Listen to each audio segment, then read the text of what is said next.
Well, last week, we told you about a resolution by 2 members of Portland City Council to have the city look into social housing.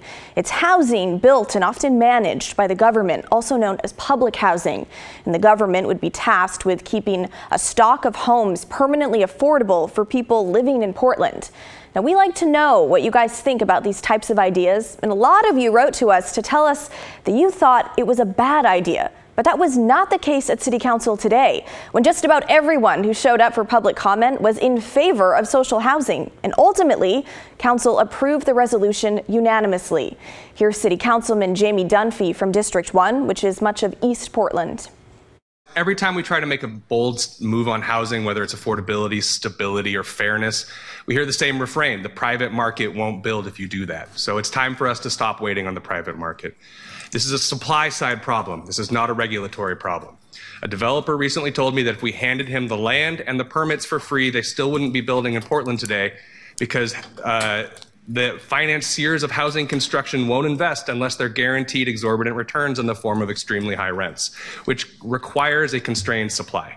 That means there's no scenario in which developers will build enough housing to affect the supply problem. They're not going to risk their own returns. So if developers won't build what our city needs, then the city must explore how we do it ourselves.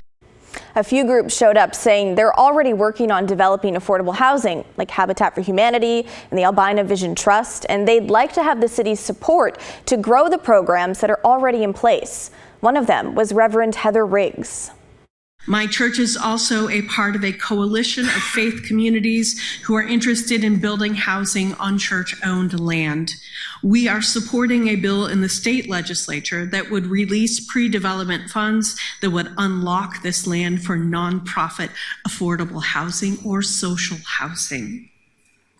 This resolution to study alternative housing financing and ownership models is a step in the right direction for helping churches like mine build nonprofit, affordable, supportive housing.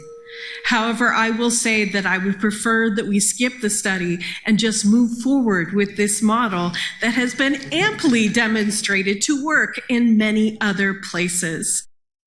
All 12 council members approved the resolution, which is certainly noteworthy. They liked the idea of partnering with organizations already working on affordable housing. Now, the resolution directs the city administrator to submit a report by May of next year analyzing social housing methods that could work in Portland. The city can look at other public housing models across the country and around the world and see how it might impact Portland's housing market and the burden on city government. And we'll be watching for that report.